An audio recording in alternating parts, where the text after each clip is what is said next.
Our guest today is the Executive Director of the Metropolitan Water Reclamation District of Greater Chicago. He was appointed to this position 3 years ago. Our guest today manages a staff of nearly 2,000 people. His job is pretty straightforward: to protect the quality of water in Lake Michigan. Our guest today earned his bachelor's degree in electrical engineering from Southern Illinois University and is a licensed professional engineer. And he's also very, very smart. Here's why. He has with him today his fabulous assistant, Debbie Levy. Debbie, say hi to everybody here. There. When you can't get a hold of Dave, call her. Ladies and gentlemen, David St. Pierre. David?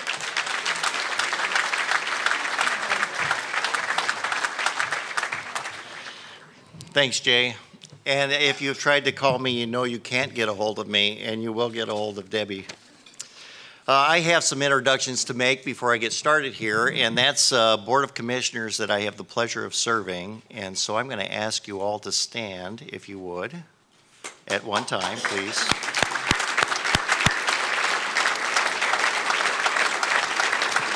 I have our, stay standing, President Kathleen Meany, Vice President Barbara McGowan. Got our Chair of Finance, Mariana Spiropoulos. Cynthia Santos, are you out there? Frank Avila, Commissioner Frank Avila. Commissioner Deborah Shore. Back into the country, Commissioner Michael Alvarez. Welcome back. And Commissioner Carrie Steele. Is Carrie here? There you are. Very good. Well, give them another big hand. Patrick Thompson, where are you? Commissioner Patrick Thompson. So if any of you have any openings,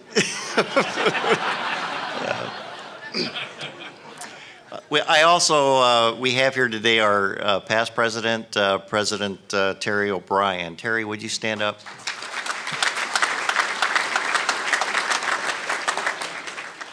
You can't do this job without a good board and the support of a board. This board has been stellar for years. The district has been known as a model in the public sector, a model agency, and that really is because of the consistent work of a Board of Commissioners committed to this town, committed to the mission of this organization. So it's fantastic to work for all that board, except for maybe Patrick Thompson.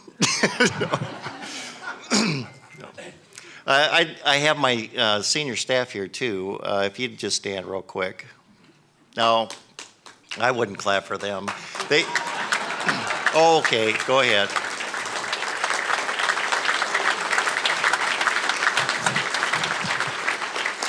They are a fantastic staff, and really, I've never had a better staff. Although it was their idea to hand out rocks. They all said it was a good idea to hand out rocks at this event. I didn't know if that was really true, but anyway, you have. Yeah. I'm glad you can't throw this far, but. You know, I don't like heckling, but throwing rocks is okay. I can see them coming. Heckling will throw me a little bit. Well, thank you for coming today.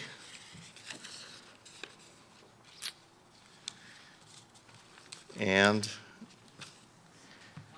who stole my notes? Here they are. Oh, very good. Thank you.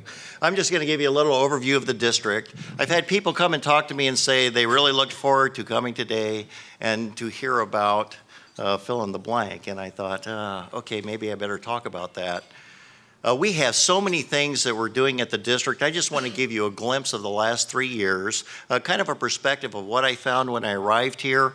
what my perception was coming in and what we've been able to accomplish, and kind of set the table for where we look at going in the future in the next 5 years. It is an exciting time to be a part of this agency. This agency, of course, designed in first order in the turn of the century, the Chicago area waterway system. It has been a leader in this industry and known that way throughout the country and throughout the world for a long period of time. They have so many firsts that have been accomplished at the district. It's amazing. I asked my public affairs officer to fill out the firsts of the district. It filled up 27 pages of single line items of firsts that the district has been able to accomplish in the wastewater industry.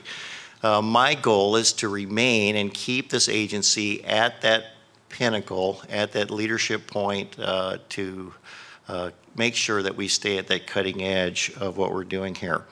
We serve Cook County, 880 square miles. We do wholesale wastewater treatment. We have 7 plants, 125 communities we serve, 1 billion gallons a day. We took over stormwater from a regional perspective in 2004. We have some exciting news about a new House bill that was signed recently that gives us some local authority so that we can help communities in Cook County. And Lord knows that we need some help for flooding issues in Cook County. So we look forward to starting on that track soon.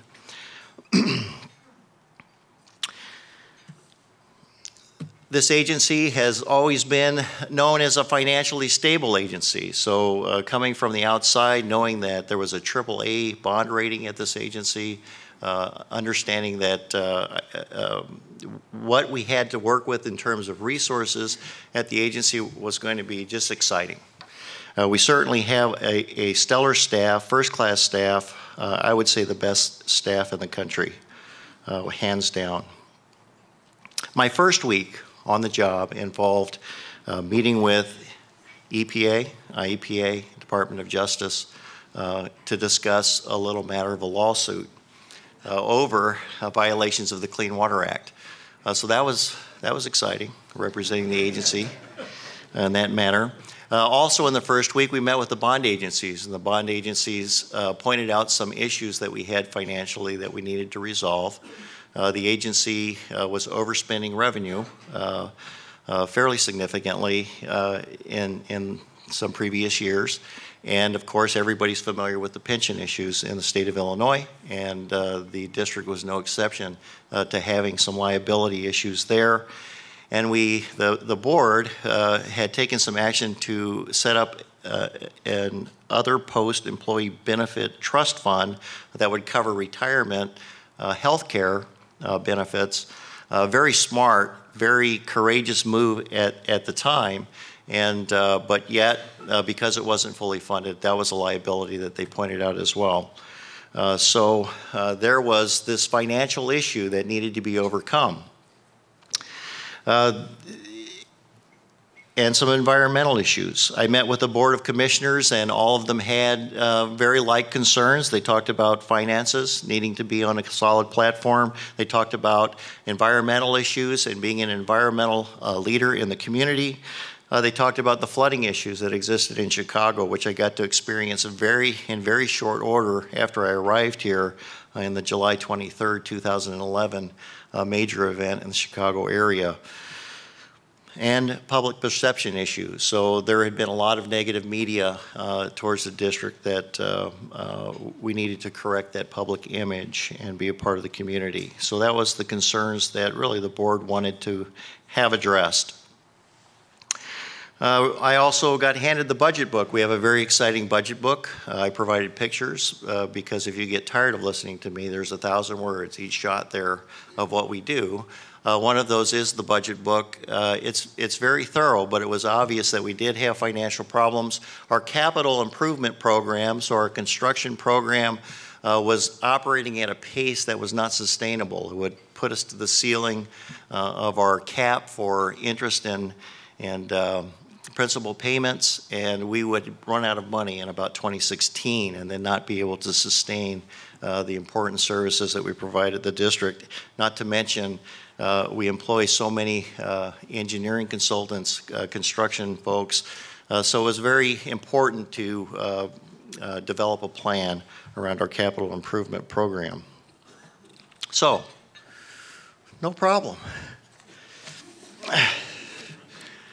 Looking through the budget book, found that we didn't really have a solid strategic business plan. As an organization, each department developed their own strategic plan, and that was the plan of that department. So we worked on a first order a strategic business plan and came up with a vision for the organization, and that vision was improving our environment. There was 4 areas that we sought to improve in our environment, and I'm going to discuss 3 of those today. So first, we wanted to improve our financial environment. Second, we wanted to improve our natural environment. And the third, we wanted to improve our public environment. So, finances, there was, I'm sure, no government agency and no private agency that wasn't hit from the turndown in our economy in the last several years. It wasn't surprising that the district was experiencing those same things, so I don't see that as an unusual situation, but it was certainly something that we needed to address. So we sought out to develop strategies to address our operating budget and fund and accomplish several things there. We needed to do this magical swing, and we needed to find $30 million that we would stop spending. We needed to figure out a way to get money to deferred maintenance items, because if you don't maintain facilities, bills stack up. You have to take care of what you have. We needed to find about $35 million to make a pension fund solvent. We needed to find money to put into an OPEB fund to cover that liability, and we needed to reorganize a capital improvement program. So again, no problem. We set out on that. We presented the strategic plan to the board, and the board was excited about that plan, supported it fully. Again, you need that to accomplish anything. And again, I just have a tremendous staff that's set at this task of finding those solutions. One thing that when I arrived, Kevin Fitzpatrick, who served as an interim executive director, many of you probably know him as our lobbyist in Springfield, just a fantastic man, very good financial guy. He had already drafted out very good legislation that would make solid our pension program. So all that was left was to find how we were going to pay for that. And so we started looking at that, and we started talking to the unions. We got tremendous support in the plan that we were bringing forward. We have had nothing but tremendous support from Springfield, from the representatives in both the House and the Senate. And again, you can't do a lot if you don't have unilateral support. We were able to pass pension legislation, and this year, for the first year, I think in 11 years, we actually showed a 4% increase in catching up with our uncovered, unfunded liability. So just a fantastic job, yeah.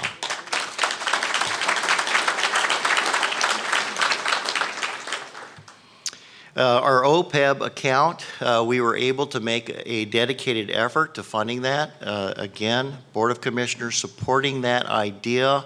At the time, you think, oh, Lord, where are we going to find this other money?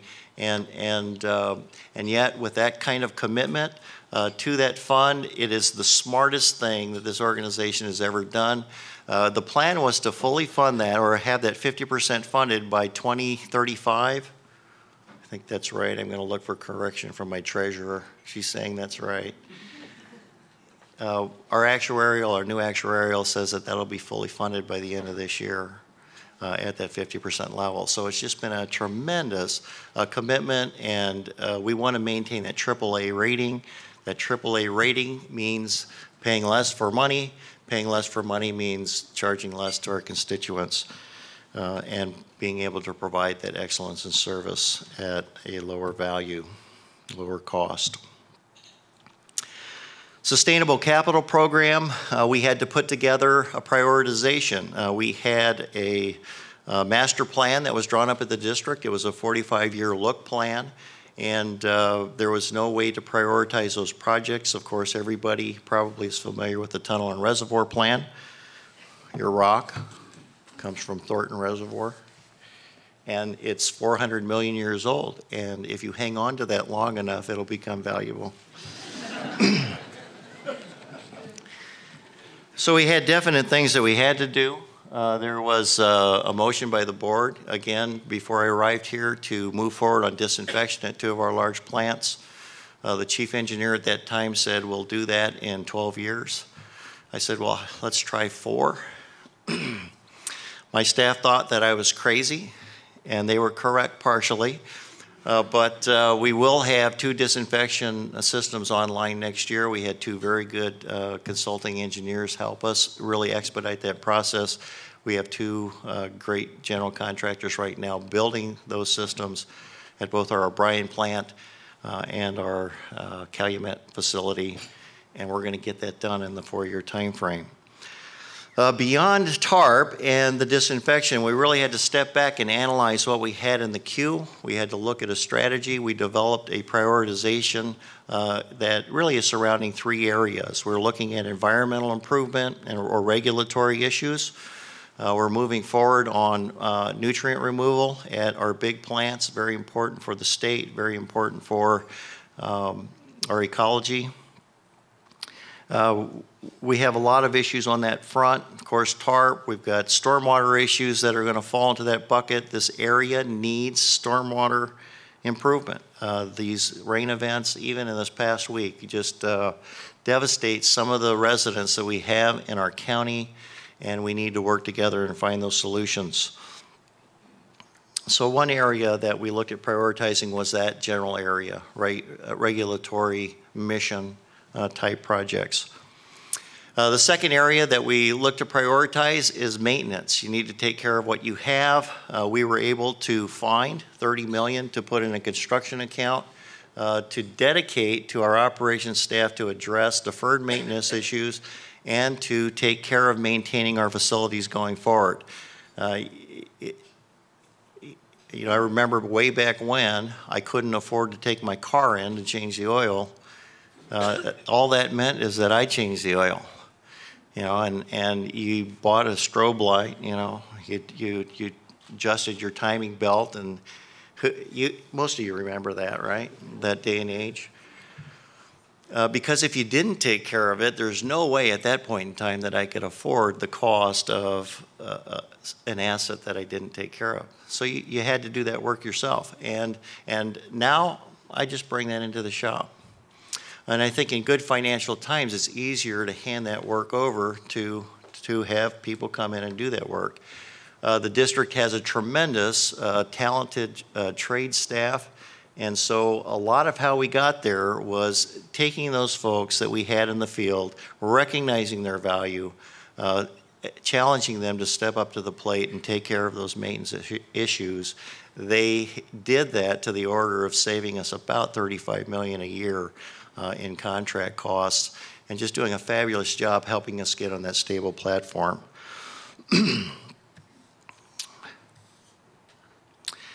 Third area in our strategic plan is return on investment. Jay, I think I said that to you at a meeting, and I think the rest of the meeting you just sat there and said return on investment. I thought I'd never hear that at the Metropolitan Water Reclamation District, return on investment. But I'm a businessman. You know, I started out in private sector, and I think in those terms, I think that we have something that we owe our constituents in terms of excellence of service, in terms of opportunities to reduce costs, opportunities to recover costs, and lessen that burden on those that we serve. And so that is a category. So if I can spend money and I can get a return on investment that pays for that within a 5-year time frame is kind of the rule of thumb that we use, and faster gets more priority and then starts offsetting our costs. That's another category in our capital improvement program. So that's really how we got that in order. I have a fantastic treasurer who looked at our bonds that are outstanding, had an assistant, I think Wendy Sin, who put together this financial model for bonding. We had never looked at when it was smart to go to the market. And when can we go out and when is money available where we can keep taxes minimized, those tax increases. So we looked at that. We've developed just a fantastic financial model that will help us and kind of guide us going forward. And we identified what a sustainable program is, and we are committed. There is no lack of need for those dollars. There's no lack of things that we need to do for this community, but now we know what our budget looks like and what our ability is to accomplish those things going forward. Improve our financial environment, check. Our natural environment, I already talked about disinfection. Disinfection was a hot item. Again, when I arrived, it was important for us to step up to the plate and deliver that in a very short order. And those projects are on schedule, like I said, to move online next year. July 23rd, 2011, I mentioned we had a tremendous rain event. From that event, I got invited out to a lot of the communities in Chicago who wanted to welcome me to Chicago. Fortunately, I mean, Terry, I think you stood up front and took a lot of that flack and heat. But every community was asking one question. They were saying, what's the plan? We want to know what the plan is. And of course, I would look over to the city of Chicago folks and say, yeah, what's the plan? And they would look at us and they'd go, yeah, what's the plan? Or, you know, whatever community that we were in. And it's an interesting region in that there's so many governments and there's so many municipalities and there's such an overlap of responsibility, and yet at times there's a void of responsibilities in a lot of these areas. And again, to the board's credit, in 2004, they said, well, there's a void here in managing stormwater. We've constructed how many reservoirs? 23 reservoirs. We might as well have some responsibility to do that and be able to collect some revenue. That's a bold move for a board to take on more responsibility, especially stormwater in a marshland that I'm still looking for an elevation change. Wow, where does water run? You know, it's a very difficult problem, and yet this agency was willing to step up to that plate and take on that challenge. And so since that time last year in April, we had another significant event. We went to the board and asked them about the possibility of moving forward on a phase 2 stormwater, giving us permission to work in local communities and more authority in that realm to provide more help, to which they agreed unanimously. And we put forward a House Bill 3912, that was signed by the governor, what, 2 weeks ago, Allison? About last week? And we're ready. We're ready to move forward on those local storm projects. One of the things that we're doing with those storm projects is we're doing 5 pilot areas, one in each council of government region in Cook County, and one with the city of Chicago, to develop a template so that we can put together a Cook County master stormwater plan. So when somebody says, what's the plan? Say, we got a plan. We have a plan for a 100-year rain event, and we're going to solve this problem together with this community. So we're excited about that. We're excited to see that moving forward. There's a lot of activity by a lot of different folks in this community. And the key to that is really building partnerships with those communities, partnerships with anybody that we can to address not only the stormwater issues, but collectively we can do a lot more than we can individually.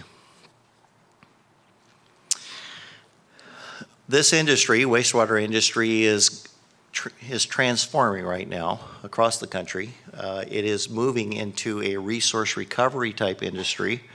We have what is typically viewed as, we put words like sewage or waste or these connotations around what comes into our plant, and we don't put any, we put the same connotation on anything that comes out of the plant. And yet we produce clean water We produce a biosolid compost product that is the best fertilizer in town and best soil stabilizer. We are in the process of putting in a phosphorus recovery system at the Stickney plant, still the largest plant in the world, that will recover 10,000 tons of phosphorus a year. That is a slow release, water-friendly fertilizer product. Fabulous process, and we hope when House Bill 4716 gets signed to move forward on a food to energy project at our Stickney plant. We have a lot of capacity in what's called anaerobic digesters. Those are just big tanks that you see when you drive by our facilities, and we put sludge in those, and it ferments, and it releases methane gas. We have enough capacity in our current footprint to be able to process all the food organics in Cook County and produce about 80 megawatts equivalent of power from those food sources. Now, just the small project we're looking at, it will reduce greenhouse gas production by about 110,000 metric tons per year. I think that's about 20% of the county program in a very short period of time. So we're excited about that. We're excited to move into this, again, resource recovery mode. Nice thing about these projects is they have a return on investment, they have a quick payoff time, and they provide benefit for our consumers and multiple benefits for our society.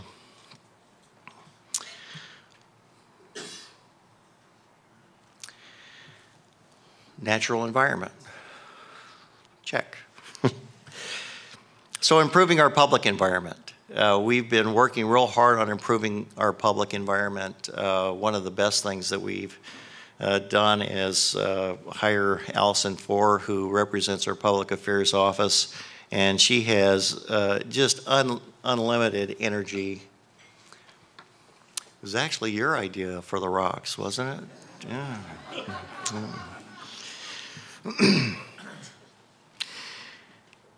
You know, we had a perception to overcome. This agency, again,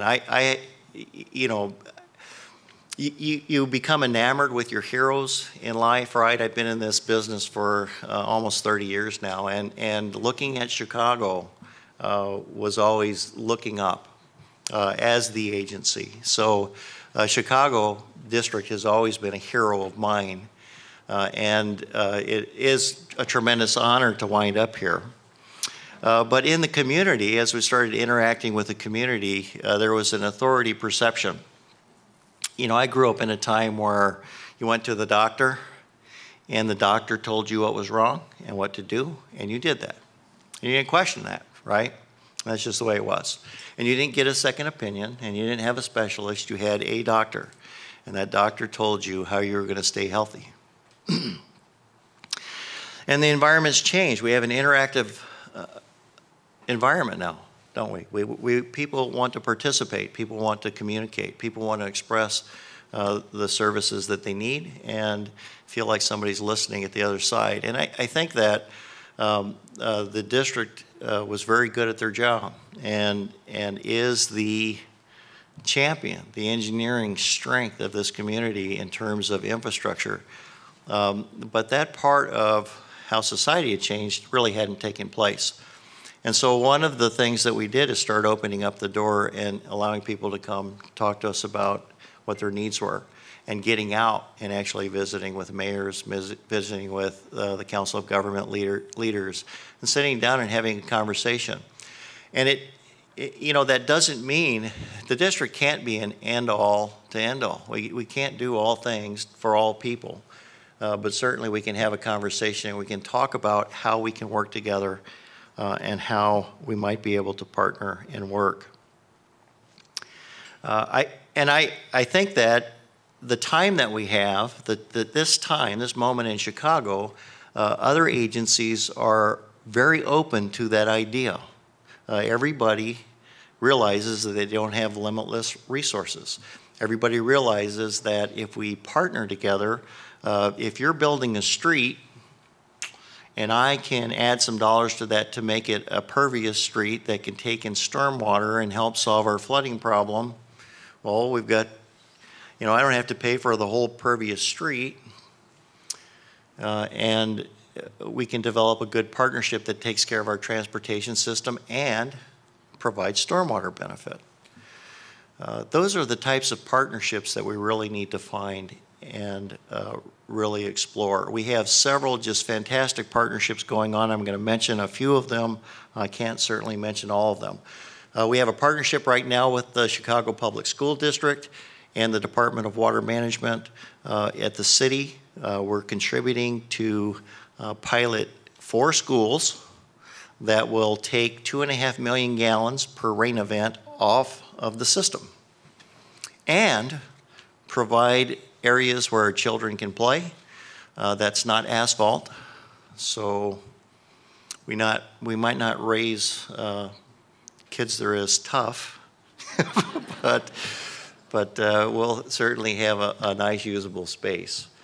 So those partnerships make a lot of sense. We have a partnership right now we're exploring with the Chicago Housing Authority. They have a 300,000 gallon tank that takes in stormwater from their facility, and we want to put in a real-time system, very inexpensive, that will allow us to irrigate their property and a Chicago Park District park that's next door, and keep that water that currently is just bleeding into the system and still making it to the plant, keep it out of the system and recover and reuse about 90% of that water. Very exciting partnership.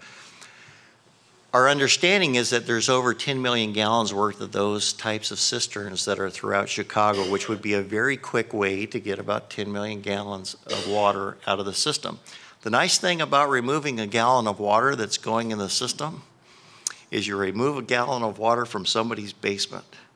So it's a fantastic deal, and we certainly are looking forward to exploring those opportunities. I was mentioning at the table that there's a force main that was recently abandoned by Department of Water that holds 8.5 million gallons, runs right through the downtown corridor, and we're looking at seeing if we can't remove roof loads from the downtown region, capture that water, reuse it for an IDOT project for irrigation so they don't use potable water. There's all kinds of exciting opportunities to partner together. We need to learn how to stretch our resources. Communities around the Chicago area need to learn how to spread their resources, and working together, we can accomplish more. So we've been working hard at that. I think that do you think we have a good public image? Raise your hand if you think that. Is that good? That's probably more important than what I think, actually. But I think that, again, Allison's team has done a good job. There certainly are great things going on. I think just by telling our story, that's really been the key to creating that good public image. We've gotten some important things accomplished. Over the past 3 years, we got a watershed management ordinance passed. It was a contentious issue, and yet we got support from the townships that will ensure that we're not creating more problems. So it increases the stormwater requirements for new development, and should help us catch up over time as we develop differently and look at water differently. Well, I've taken up a lot of time. I think I'm going to stop there. In conclusion, I'm just going to say it's been an exciting 3 years. We have a lot to do. We have a goal to be energy neutral by 2023.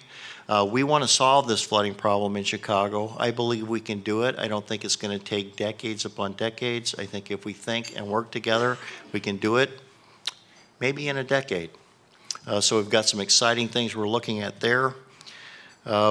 I know that we can meet the challenges of the regulations that are coming down the pike. We look to lead in that arena, both locally and statewide and on a national level. We are going to remain a positive force as we have been in our 125-year history in the Chicagoland community. We've drafted a new strategic business plan for those 5 years. Our new vision, recovering resources, transforming water. So stay tuned. I'm just going to close. I'm going to say, you know, Theodore Roosevelt held the first Conservation Congress in 1908. He invited governors from all the states, and he recognized that at the rate that we were depleting our natural resources in this country, we needed to think about sustainability. At that time, there was less than 2 billion people on the planet. And currently there's 7 billion people, over 7 billion people now on this planet. That is the next industrial revolution, figuring out how to sustain 7 billion people on a planet and take care of the resources we have today, learn how to reuse them and use every part of them. And the district wants to be a big part of that. So thanks for having me today.